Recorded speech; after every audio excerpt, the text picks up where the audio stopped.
Um, Hi, we're live at the first ever Throwing Leaves that's in English and broadcasted to anyone other than the two people participating. So we say hello. Hello. Is it throwing leaves or throwing leaves with Tzuri and Joe? um, it's Throwing Leaves with Tzuri and Joe, and I am So Joe in again that today. So case, yeah. if the name of the show is throwing leaves with Tzuri and Joe, then we should say welcome to throwing leaves with Tzuri and Joe with Tzuri and Joe. Hmm.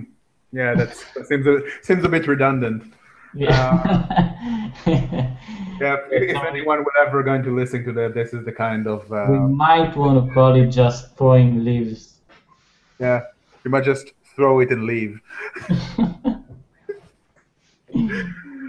um, okay, so welcome everyone.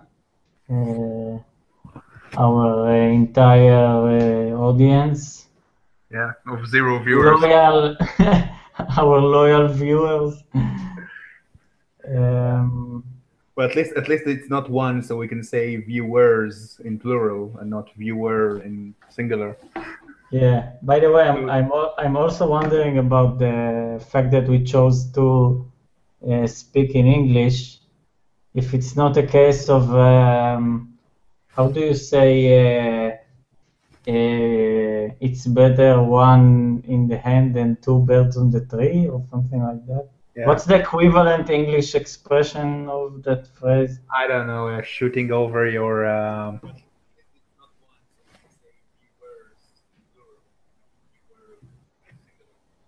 Yeah.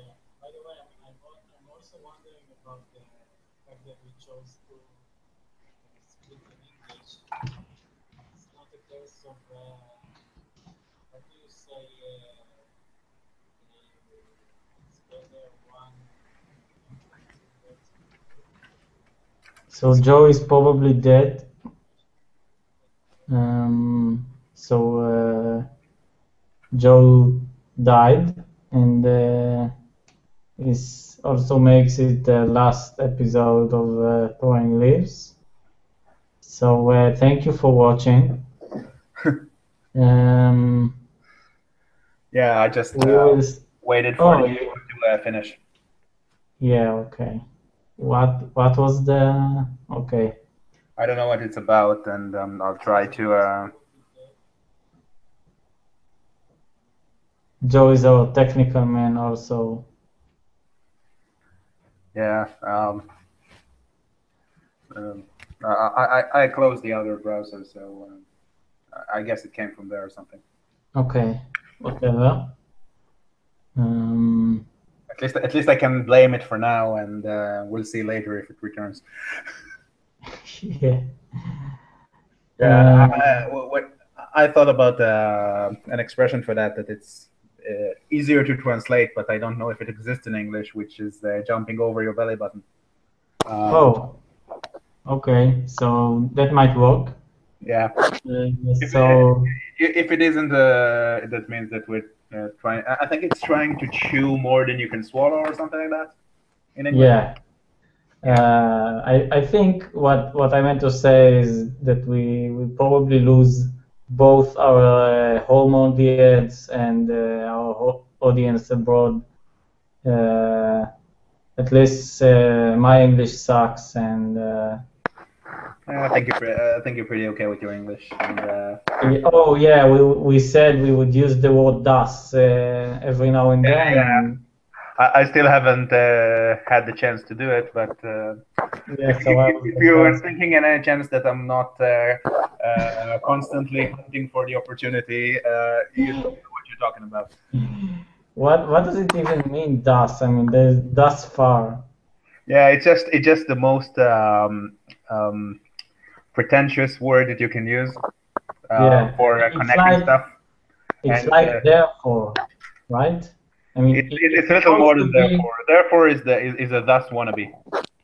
Oh, okay. So because if it were like therefore, then when you say "thus far," you mean therefore far, which Makes No, no it's not the sense. same as therefore. It's a connecting word that means something else, but it's I think it's the most pretentious of connecting words, like ho'il in Hebrew, which you only find in legal documents and such. Okay, so we are we mentioning stuff like where we're from and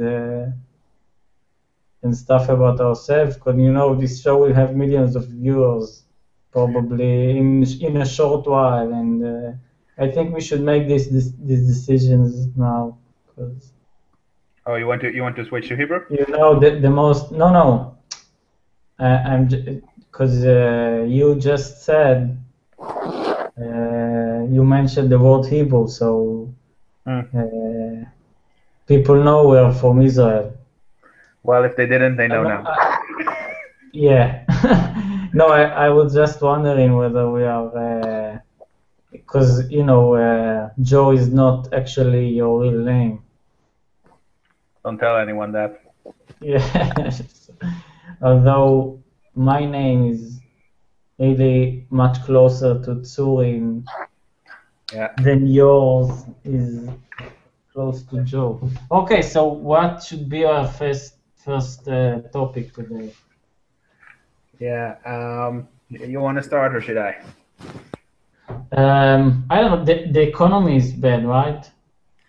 The I economy? mean, the economy is also is always bad. I mean, Yeah, I have think there ever been a time where people couldn't use the economy is bad in the beginning of a sentence and be yeah, correct? I think it's kind of you don't know if something is good, you get used to it very fast. If something is bad, you are still used to the good you had before. So every time that we have a good economy, that people only know it, after the fact. Yeah, yeah. So I think if you say the economy is dead, then it's always true. And if you say it's not going as fast as we want to, it's always true because it is.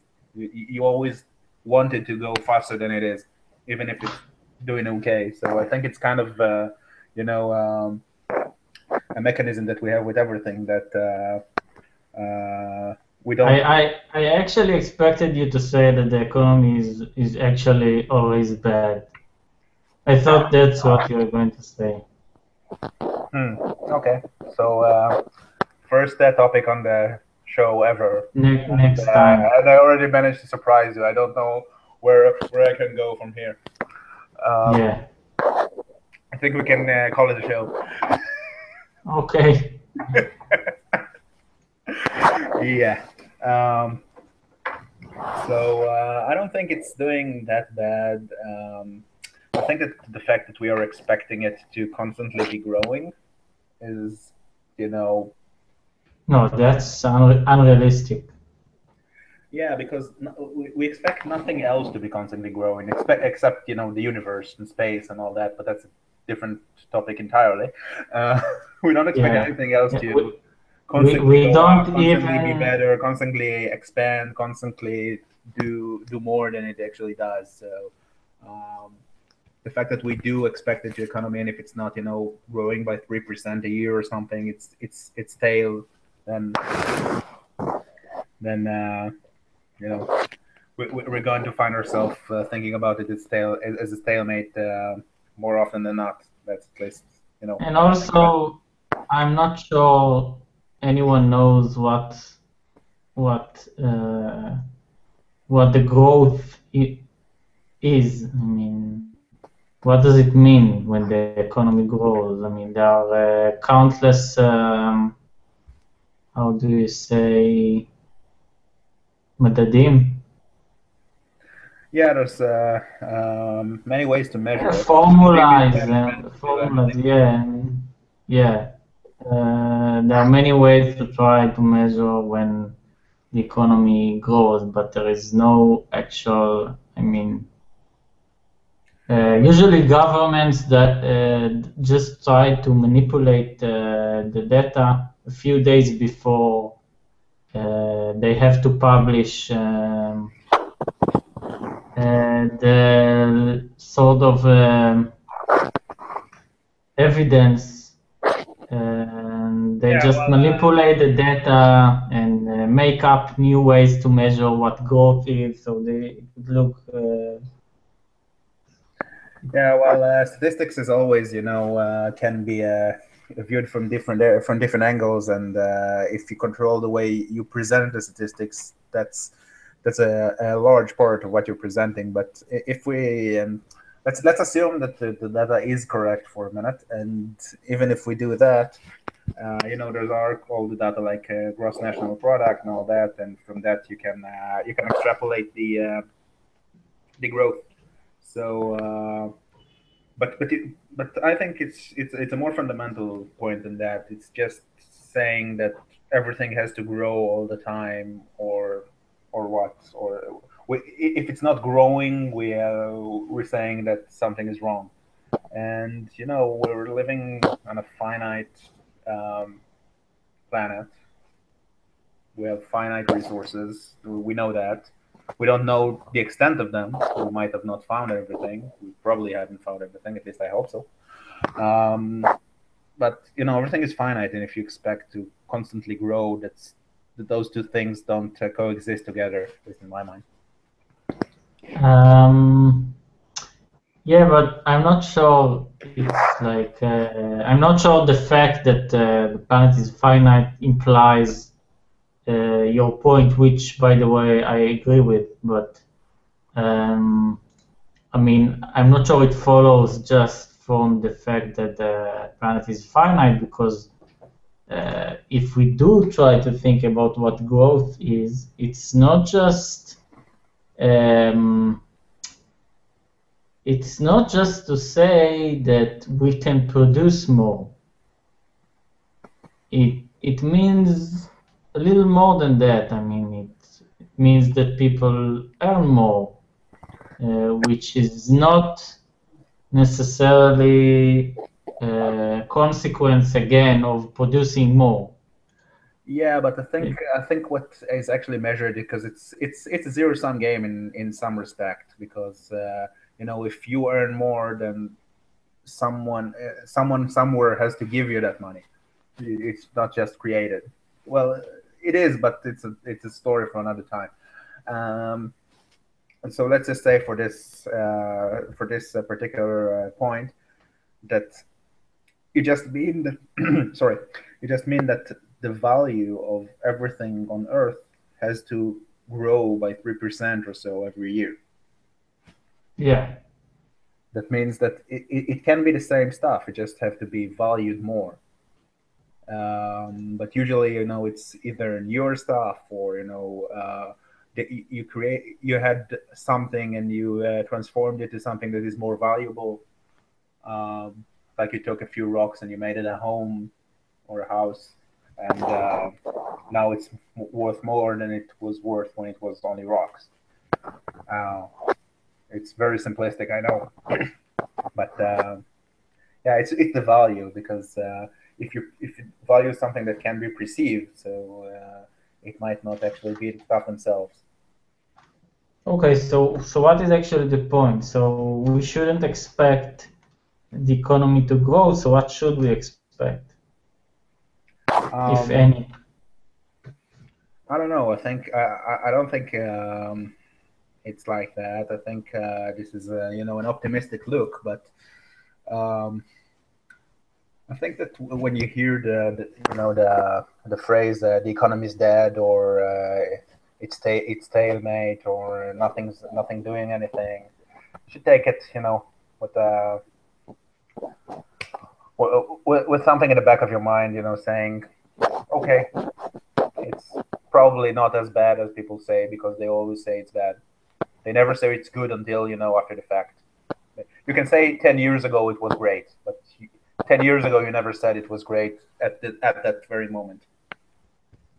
Yeah, It just yeah, I think that's another point that we talked about at some time, that it's expectations, and your expectations are always to be at least what you have, and more if possible, and it will never reach everybody's expectations of it. So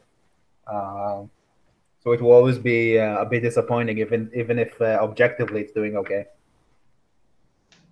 Yeah. Um, so it's like a human nature thing.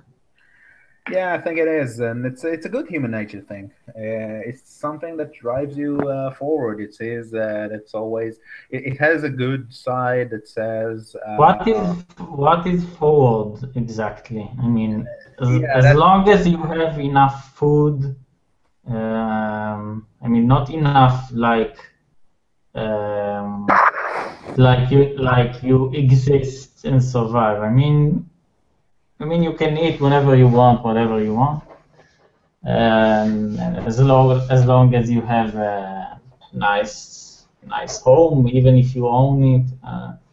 If even if you don't own it, even if you're just renting. And so what is this forward? I mean, yeah, I think what's the direction? What more do you need? Okay, so maybe you can also um, travel abroad like 2 times a year. What now? I mean, what else do you need? the thing is I don't know, but what I am saying is currently we have a very flawed way that we can measure it, which is by value. And if we're saying that we increase the entire value of everything by a few percent every year, that means that everything, at least in our mind, is perceived as more valuable. That make any sense to you? What do you mean? The value of what? Everything. Of The, everything? the Like what? accumulation of everything, all the houses, all the cars, all the. Yeah, but why should we care about it? I mean, in the end, um, It's kind of a unit of measurement. You raised the point of how do we say it's forward. I didn't say, and I don't think this is the optimal way of looking at it, but it's a way of looking at it, and I don't think we have currently a different way. so that's a problem. At least not one that is easily measured. So that's a problem because I feel that we always confuse the purpose with some way of measuring our success in achieving it. Right, right. I Um, didn't say that it was a good method of doing stuff. I said it's the current method of doing stuff, and it's the big difference. yeah. Um, I think it has brought us some good things, as you listed earlier. That today people live in homes and they're mostly not worried about food, at least in Western countries. Um, so it's stuff that is relatively new in history. If you looked at 100, 200 years ago, that was not really the case, at least with food. There were famines and stuff. okay, so let me ask you another thing in the same spirit, but let's leave economy aside for a bit. So Okay. if we already mentioned that we live in Israel, then Hmm. it's no secret that people in Israel have some existential worries, let's call it, Yeah. which we even those of us who don't constantly watch the news, and even those of us who really try not to think about the fact that we are at constant war. A word about it. I think it's the constant war thing is made a bit more not a bit made more dramatic than it actually is. If you live in Israel of 2015, you have a much higher chance to die of almost anything,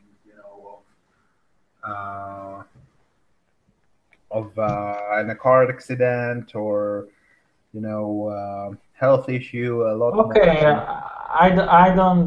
I don't mind not using the phrase constant war, No, what but I'm not uncomfortable with the term. I'm just saying that um, it's a less important issue in our lives than we actually give it attention. We give it attention like uh, it's a 30% or 40% issue that we talk about it a lot and we discuss it a lot, and it's actually not that important. I think. No, okay, so I disagree because the very thing I was going to say is that even those of us who don't think about it as much, and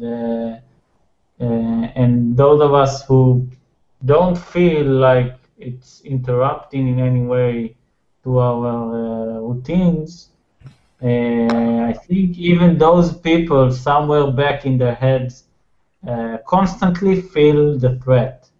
Not the threat to their lives, not an immediate threat, not a physical threat. Yeah, It's like, I think it's because it's a couple of things. One of them is it's an us against them story, which is something that people easily understand. You have us and you have them, and the other side also have us and them, which happens to be the opposite people. Um, and it seems like it's something that you know you can solve. Not in the sense that you can just go into a room and solve, but it's a human problem.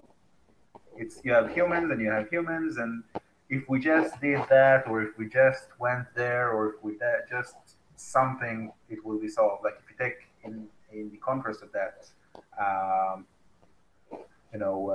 like traffic accidents, it's more seems to the average person, I think, as something that just happens, and we can just try to do stuff to be more careful, but it will always be there, and you have nothing to. There's no them. There's no you know, yeah. them behind the corner trying to increase the number of road accidents that actually kill a Um, lot more people a year than or in general. yeah. Although, people do use the term um, the war in car I think accidents. I think in Israel it's just use the term the war in almost everything. The war of getting up in the morning. I don't think there. Well, this sentence in my mind became to like a quadruple negative. I think I'll just rephrase. I think there's people that might use your term to the fight of uh, getting up in the morning and won't feel weird about it. Actually, I won't be surprised to hear some people already are so using it. Yeah. yeah. So, but Um, continue. At a point there, I just I think I fundamentally disagreed with the premise, but let's. yeah, it wasn't even a premise. It was I don't know what it was, but let me just phrase the question. Okay. So, what I meant to ask, what I meant to say is that let me dial it down a bit. I mean, uh, all of us feel, um, um, let's say, somehow, to some extent, all of us feel the battle. Okay, I'm not going to call it a war, but uh, Okay. we do feel some sort of existential battle to one extent or another. I don't really care to which extent. I just want to say that we feel it. That's all. Okay. And my question is, um, it's actually a bit of a weird question. It's rather cynical, maybe, but it's hard for me to imagine a universe with no wars. I mean, not even a universe. It's hard for me to imagine what people in foreign countries, like Norway or Sweden, in Scandinavian countries, where usually, we use countries like Sweden when we want to speak about a good place where there is no wars and the economy is very social democratic. So usually the situation is pretty good. And what I want to ask is, and I'm asking this in regard to the discussion we had earlier about forward. So what should forward mean to these people? Because I think that uh, living in Israel is, you have, the media makes sure that you are always aware of, again, the battle or the war, however you want to call it. You're constantly aware of it, and you always have that passion for peace. I mean, you have something to look forward to, right? Because the situation now is bad. It's at least it is described as bad, Yeah. which again is relates to the discussion about what you said, that people always say that the economy is bad. So anyhow, the media, I think, is usually portraying the situation as bad, but not only economically, but in Israel we have very severe diplomatic issues. And Okay, so at first I thought you're taking it so to is like the question at least clear? yeah, I 'Cause- think your question is, and correct me, is if your situation is without any wars and without any conflicts, how can it actually get any better? You're just like in a place where it's already good, and how can you move forward? What is forward for you? Because I yeah, think what are you striving for? That's what I'm what are you asking. striving for? That's a great question. Um, Actually, at first I thought you were leading it to a very different direction. You're taking almost a U-turn somewhere in the middle of that. And I do want to mention, because I had a great answer to the question that you didn't ask. I will actually post to the description afterwards, or YouTube comment or whatever is of this hangout. Um, I saw a great infographic of about 16 minutes that's shown you the fallen of wars. World War II. It mostly, and then it actually, the point of it. I would ruin the point, but it's still worth watching. Um, the point of it is, wars going out of fashion, and wars right now affect less and less people worldwide, and in absolute numbers and in percentage, it's even more concrete, this evidence. And this is a good infographics that shows it, with data that you'd work hard to refute. So uh, I'll put it in, and maybe we'll talk about next time if you will see it and will want to.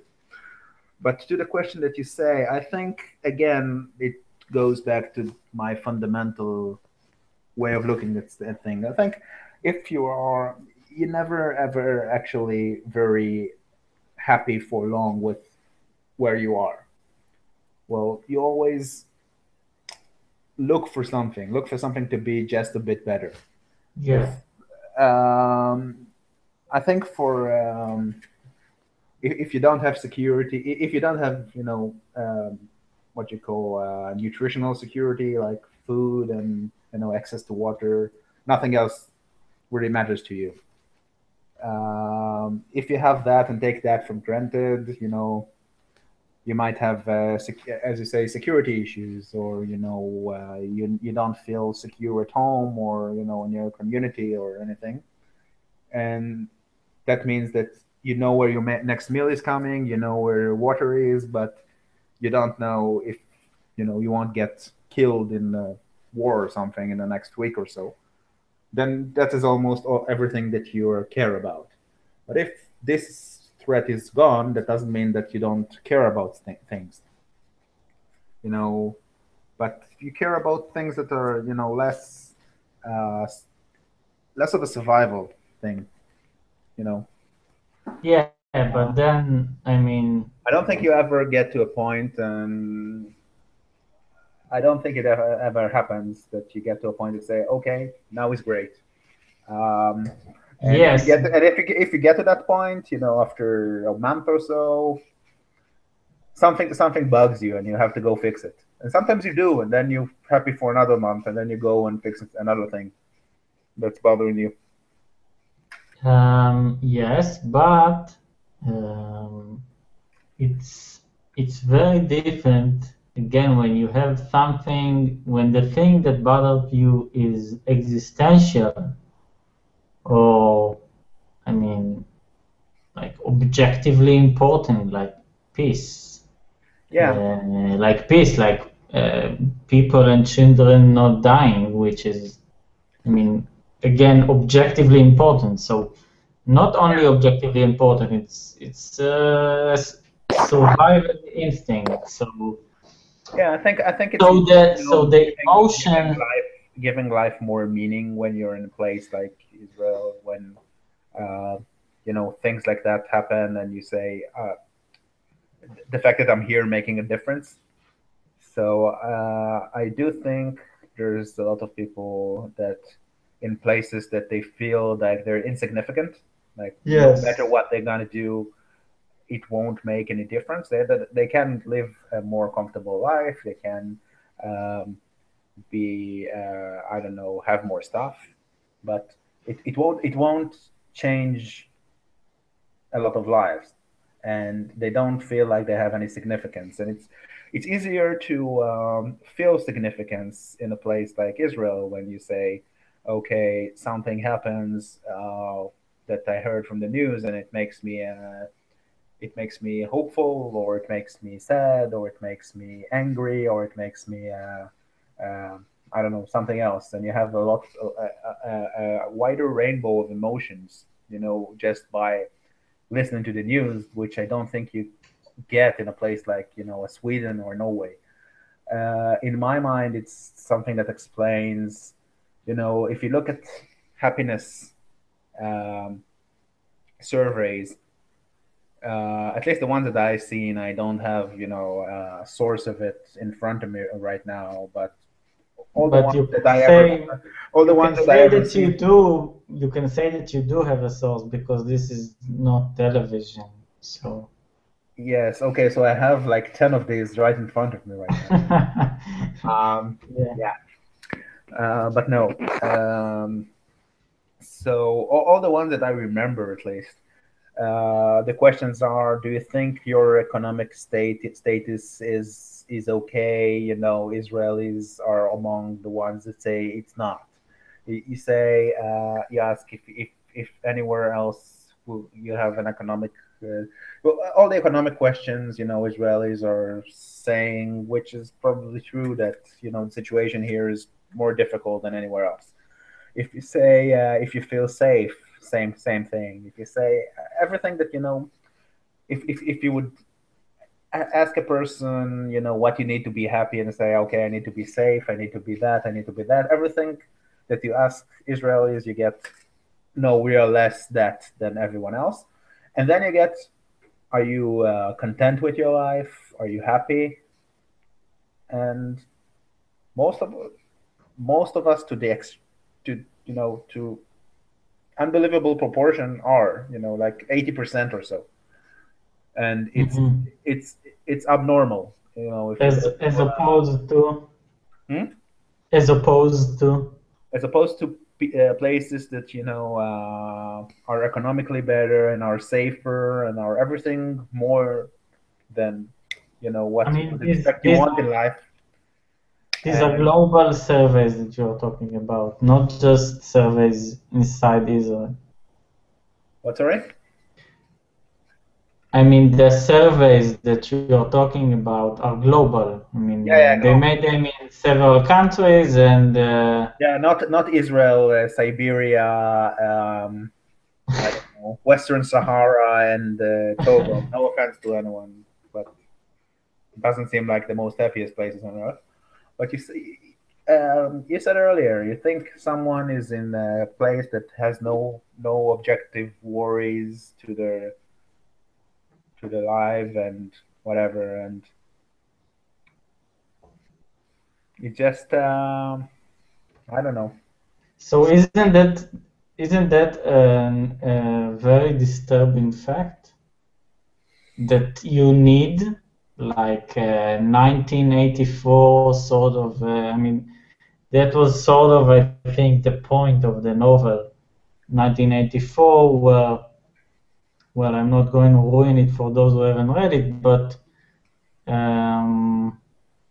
well, one of the points, at least, was that in some sense you need the danger hovering above your head, otherwise you lose meaning. Yeah, And I think it's more of an us against them issue because think about it. Humans mostly been in small groups for the better part of their existence.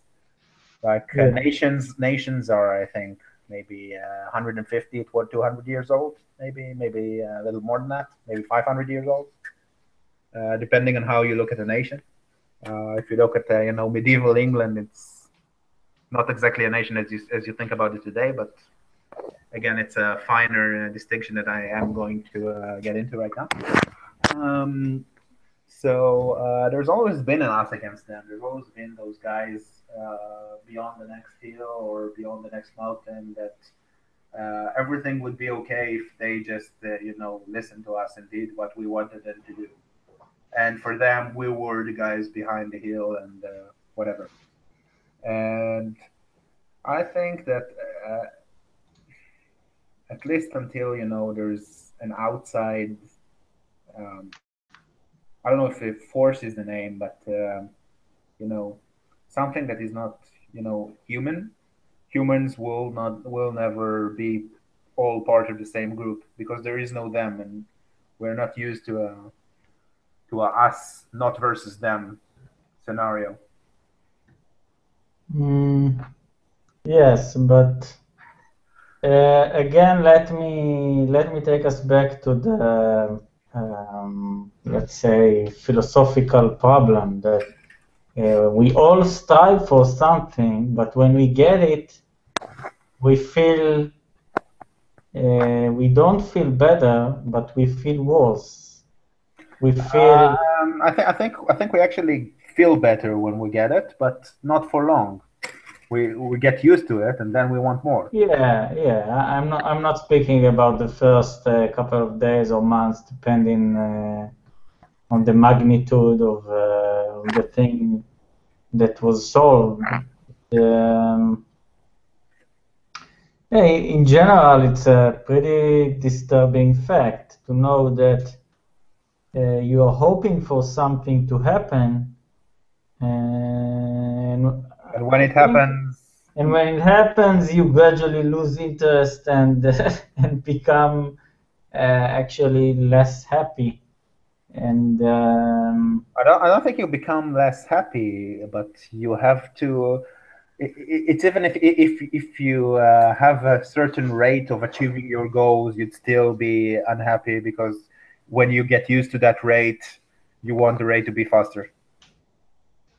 okay, so let me be more specific. It's a I think, more extreme example of what you said. Yes, but okay, so let me be more specific. You lose a sense of meaning when you accomplish something that is actually meaningful. I mean, so achieving the meaningfulness loses meaning. or I mean, Yeah, I think the quest for soul meaning. fire. I don't know what. Sorry, I think the quest for meaning is something that a lot of people are thinking about, and it's, in my opinion, a strong reason why religion has had the success that it has, because it gives a sense of meaning. That was going to be my next Point. topic. Yeah. Um, but I think with at least the knowledge that we do know today, it's kind of the inevitable conclusion that there is no actual meaning, because um, I don't know that there is even meaning to say there is no meaning because yeah, it's all what you think. If you think it has meaning, that it has meaning, but yeah. objectively there is no meaning.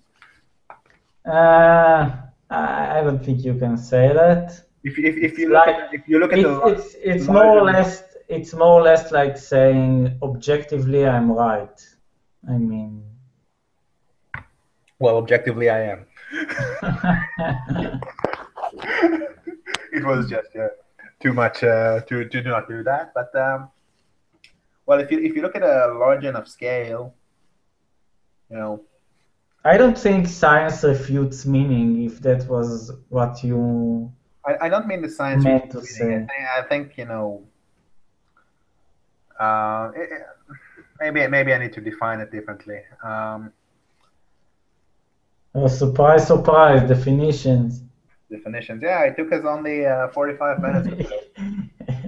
I expected it sooner. Um, Yeah. Thus, thus, thus. um, yeah. Um, Was that Alice behind you? what? I thought I saw heard something. Never mind. Okay. Um, well, that's as I said, as But you how do were you saying you were saying you need to define better. yeah, because Uh, if you do subjectively think that what you think has meaning, that it has meaning for you, and that is all that matters. Um, but in the greater picture of things, um, the universe will probably do what it used to do, and what will do, no matter what we are going to do.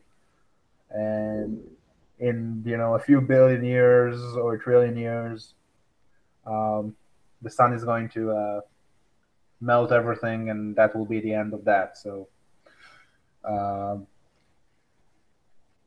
we might inhabit other places by the time that happens.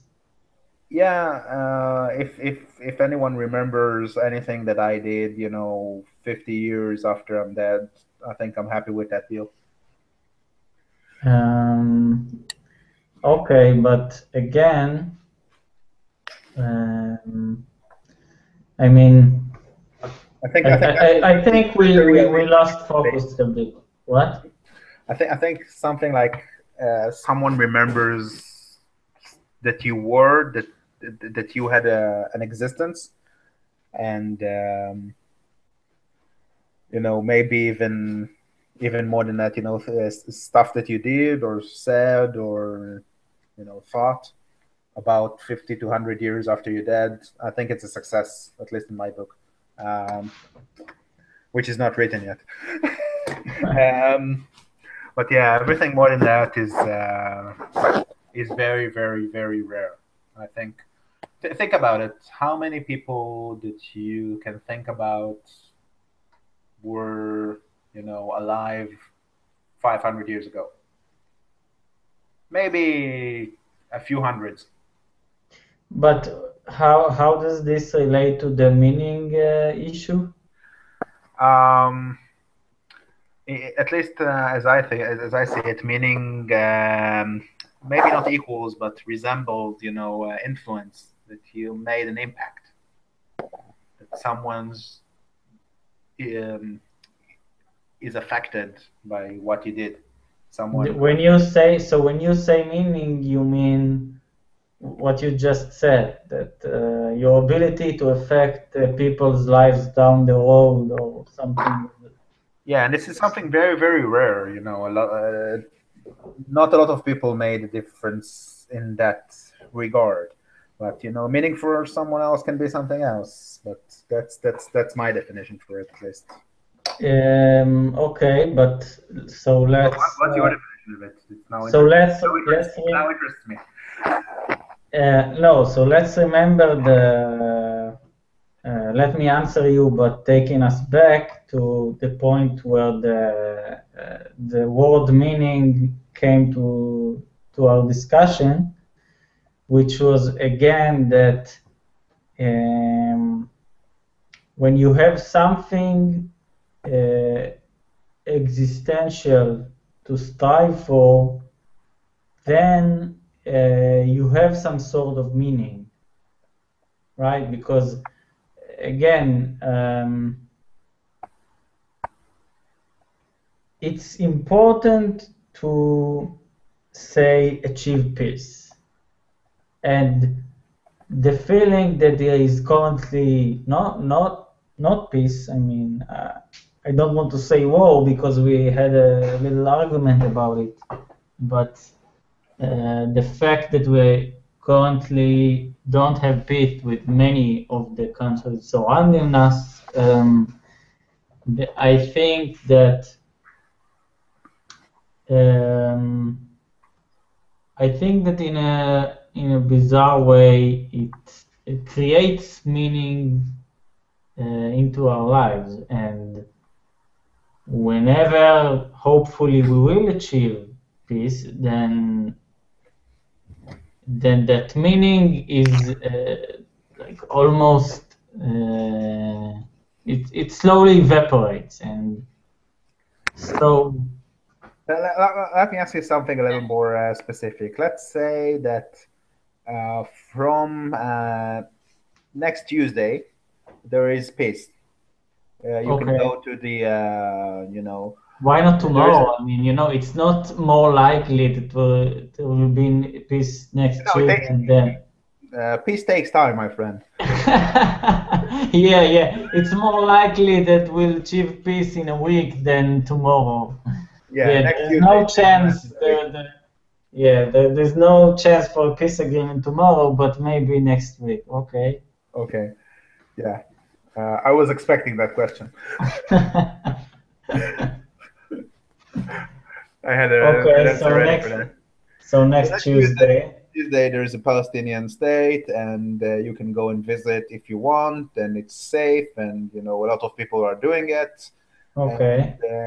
it's also, you can go to Iraq and Iran and Syria, and even there, there's peace, and you can go to Damascus, and no more war there. Utopian scenario in that regard. How is your everyday life changing, you think? Um, like the actions I will do won't change much.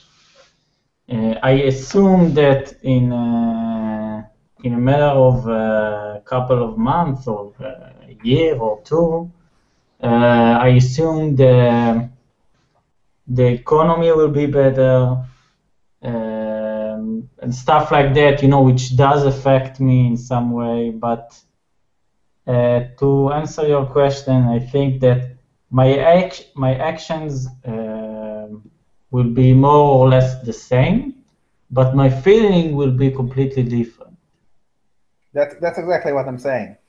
That if you look at your current, status and everyday activities, even if you might do an activity that you can't right now, like traveling to Iraq or whatever, to a holiday.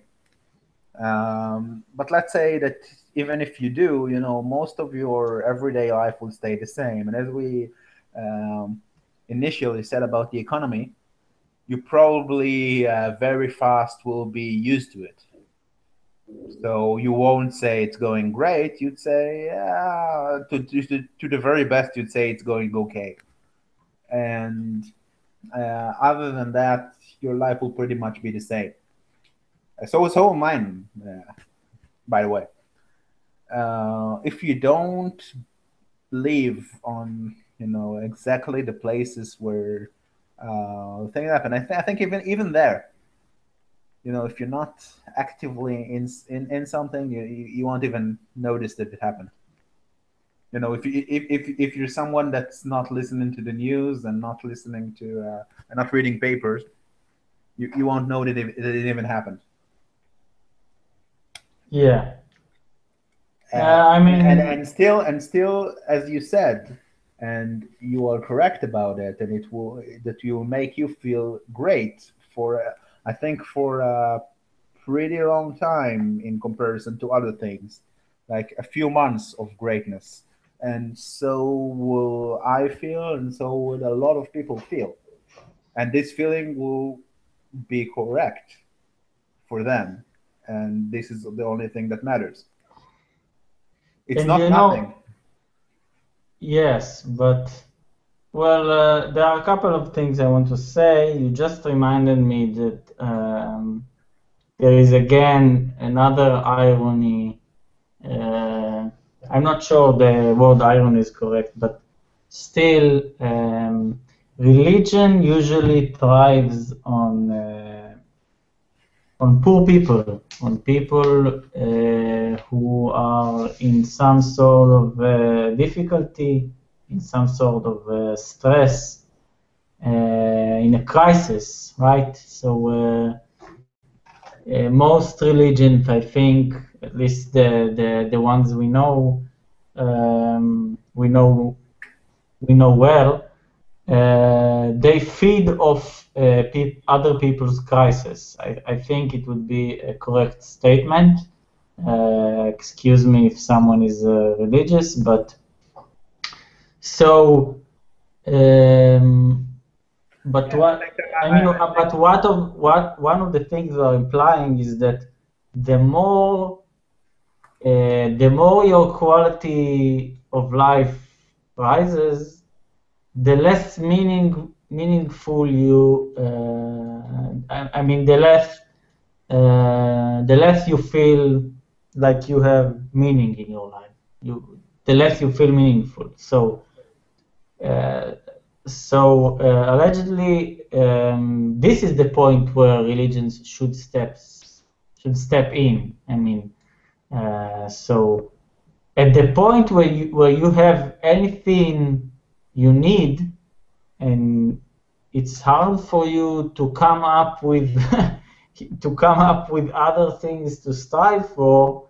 So allegedly, this is the point that religion should offer you meaning. But no, religion offers you meaning when you are in crisis. But crisis should define meaning, at least Yeah, I see. I partially. see. I see. But I see a point here. You're saying people who are in crisis have a lot of meaning to their lives anyway, so they have no need for more meaning because they have meaning, yeah. some sort of. And people who don't have meaning are the ones that are doing okay, and they should look for a fictionalized meaning. Again, I will not apologize to the religious people, but. I'm apologizing on your behalf. Okay.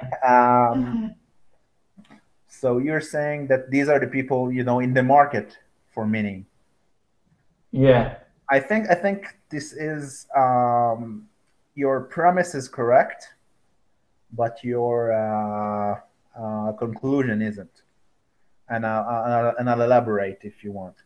No, I don't want. Let's move on to the Okay. next. Okay. So let's just leave it at that. Okay. No, we're leaving it at that. Okay. Fine. So thank you for watching.